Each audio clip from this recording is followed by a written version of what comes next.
कानून इस देश में बने, ये अति आवश्यक है।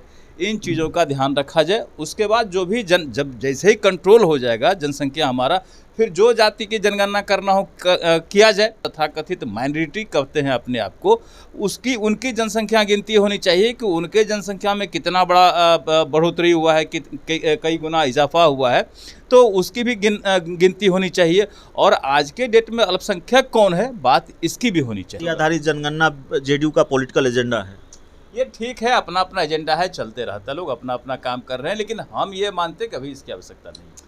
देखिए, जब मुझे लगता है कि केंद्र में चिराग पासवान जी एनडीए को सपोर्ट कर रहे हैं, तो अभी तक जब एनडीए से उनको बाहर नहीं निकाला गया है, तो मुझे लगता है कि आगे भी हिस्सा रहेंगे।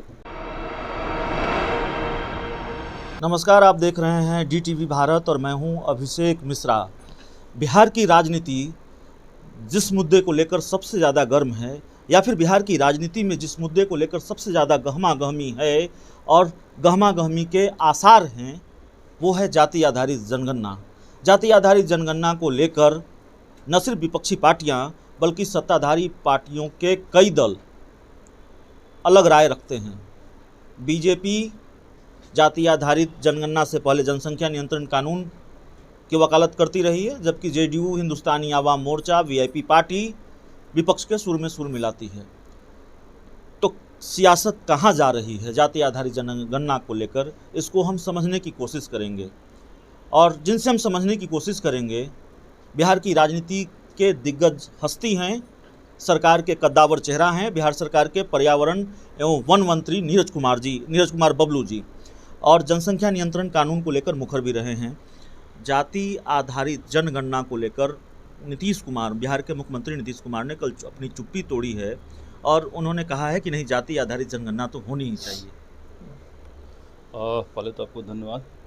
दूसरा है कि देखिए, जाति आधारित जनगणना का जो चल रहा है डिमांड, मैं व्यक्तिगत तौर पे बोल रहा हूँ कि मुझे लगता है कि इसकी अभी आवश्यकता नहीं है। जब इसकी आवश्यकता होगी तो करना चाहिए, लेकिन सबसे पहले इस देश की जो आवश्यकता है, इस राज्य की जो आवश्यकता है, बात उस पर होनी चाहिए।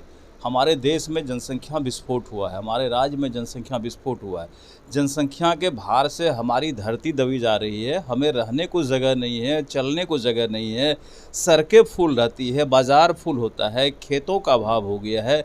आखिर लोग इस धरती पर इतने बड़े पैमाने पे इतने तेज़ी से आ रहे हैं हमारे राज्य और हमारे देश में, तो वो क्या खाएंगे, कहाँ रहेंगे, कहाँ जाएंगे, कहाँ अपनी शिक्षा अर्जित करेंगे, कहाँ से रोज़गार आएगा।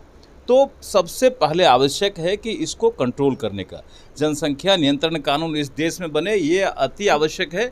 इन चीज़ों का ध्यान रखा जाए। उसके बाद जो भी जब जैसे ही कंट्रोल हो जाएगा जनसंख्या हमारा, फिर जो जाति की जनगणना करना हो किया जाए।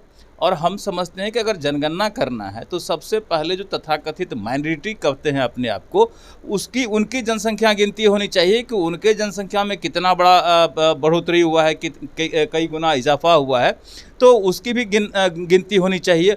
और आज के डेट में अल्पसंख्यक कौन है, बात इसकी भी होनी चाहिए। नीतीश कुमार मुख्यमंत्री जी तो पहले भी अपनी राय स्पष्ट कर चुके हैं जाति आधारित जनसंख्या नियंत्रण कानून को लेकर। वो कहते हैं कि जागरूकता, कानून की जरूरत नहीं है, जागरूकता, अवेयरनेस। कोई जागरूकता से कंट्रोल होने वाला नहीं है, बगैर कानून बनाए ये संभव नहीं है। आप जो दुनिया के विकसित देश हैं उसको देखें, आप चाइना को देखें, इतना विकसित देश है चाइना, वहाँ जनसंख्या नियंत्रण कानून है, वहाँ नियम के हिसाब से बच्चे पैदा होते हैं। हमारे राज्य और हमारे देश में जागरूकता आने में वक्त लगेगा। जब आदमी का माइंड सेट हो जाता है कि हमको जनसंख्या बढ़ाना है, तो कोई जागरूकता काम नहीं आएगा। अगर दिमाग ही इस तरह का गंदा हो जाए आदमी का कि हमको जनसंख्या बढ़ा के दुनिया पे कब्जा करना है, तो कोई मानने वाला नहीं है। इसलिए कानून बनाने की आवश्यकता है, कानून बनना चाहिए, हमारा डिमांड है, कानून बनना चाहिए। एक सवाल यह भी है कि मुख्यमंत्री नीतीश कुमार, क्या बदला है बिहार की राजनीति में पिछले 2 दिनों में? मुख्यमंत्री नीतीश कुमार से दिल्ली में पूछा गया, सवाल था कि क्या आप जाति आधारित जनगणना को लेकर बीजेपी से नाता तोड़ेंगे। उन्होंने ये नहीं कहा कि हम नहीं तोड़ेंगे, उन्होंने कहा हम अपने लोगों से बातचीत करेंगे। क्या स्थिति वहाँ तक आ गई है? आर पार की लड़ाई है, अब बीजेपी पीछे हटने को तैयार नहीं है, जेडीयू हर हाल में चाहती है कि जाति आधारित जनगणना हो, ये क्रेडिट की भी लड़ाई है। देखिए, कहीं कोई क्रेडिट की लड़ाई नहीं है। सबका उद्देश्य है, हमारे एनडीए इंटैक्ट है, कहीं कोई टूटने भागने वाली बात नहीं है। सबों का उद्देश्य है कि विकास का काम हो, और विकास के काम के साथ साथ ये सब पॉलिटिकल एजेंडा अपने अपने दल का चलते रहता है। ये कोई बड़ा इशू नहीं है। विकास के काम में सभी एकजुट है। विकास का काम हमारे राज्य में। आपको भरोसा है कि नीतीश कुमार को मना लेंगे? नहीं, नीतीश कुमार तो माने हुए हमारे नेता हैं, हमारे मुख्यमंत्री हैं, उनको मनाने की क्या आवश्यकता? वो तो खुद हमारे नेता हैं, हमारे मुख्यमंत्री हैं। तो बाकी पॉलिटिकल एजेंडा चलते रहता है, ये चलते रहेगा, लेकिन विकास के काम में सभी एकजुट है। बिहार का विकास होगा, देश का विकास जाति होगा। आधारित जनगणना जेडीयू का पॉलिटिकल एजेंडा है।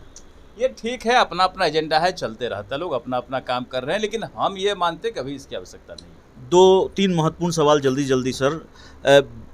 बिहार के पूर्व मुख्यमंत्री जीतन राम मांझी ने यह कहा है कि राम को हम नहीं मानेंगे, दूसरे लोग माने हमको कोई दिक्कत नहीं है। और यही नहीं, बहुत जिम्मेवारी के साथ मैं बोल रहा हूँ, बीजेपी को मनुवादी बताया है। उन्होंने कहा है कि तब क्यों नहीं मनुवादियों को ये कहा जाता है, मनुवादियों को ये पता चलता है कि मुझे मंदिर में नहीं जाने दिया जाता, मंदिर धोया जाता है। सवाल उनसे ये था कि बीजेपी नाराज़ है राम वाले आपके बयान पर, उस पर उनकी वो प्रतिक्रिया सामने आई है। देखिए, ये अपना अपना पॉलिटिकल एजेंडा है। सब लोग अपना चेहरा चमकाने का काम करते हैं, और मुझे लगता है कि जीतन राम मांझी जी के ऊपर उम्र का असर हो गया है, और वो आए दिन विवाद में आते रहते हैं। और मुझे लगता है कि उम्र के हिसाब से उनको विवादों से बचना चाहिए। और जहाँ तक राम के अस्तित्व का सवाल है, कि राम के अस्तित्व को विज्ञान ने सिद्ध कर दिया है। जो डेवलप कंट्री है, अमेरिका ऐसा कंट्री ने सिद्ध कर दिया है कि नहीं, रामायण जो है वो सच्ची कथा है।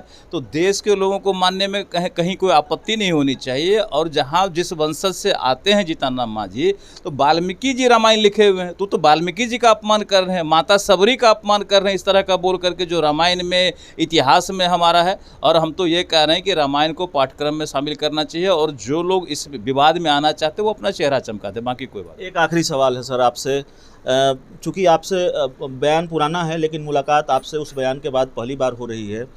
आपने ये बयान दिया, आपने ये कहा कि चिराग पासवान एनडीए का हिस्सा थे और शायद रहेंगे। बीजेपी का स्टैंड है, चिराग पासवान एनडीए का हिस्सा हैं बिहार में, केंद्र में? देखिए, जब मुझे लगता है कि केंद्र में चिराग पासवान जी एनडीए को सपोर्ट कर रहे हैं, तो अभी तक जब एनडीए से उनको बाहर नहीं निकाला गया है, तो मुझे लगता है कि आगे भी हिस्सा रहेंगे। बिहार में भी उनको बिहार में भी उनको एनडीए का हिस्सा बनाया जाना चाहिए, जब औपचारिक तौर पर ऐलान किया जा चुका है कि जो नीतीश कुमार का सपोर्ट नहीं करेगा वो एनडीए का हिस्सा नहीं होगा बिहार में। वो आने वाला सिचुएशन बताएगा, जो मैंने कह दिया उसको आगे देखा जाएगा।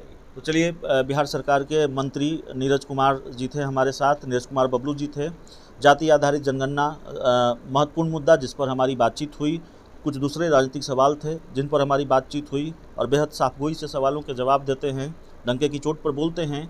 इस इंटरव्यू में इतना ही। कैमरे के पीछे हमारे सहयोगी विभू हैं। बहुत बहुत धन्यवाद।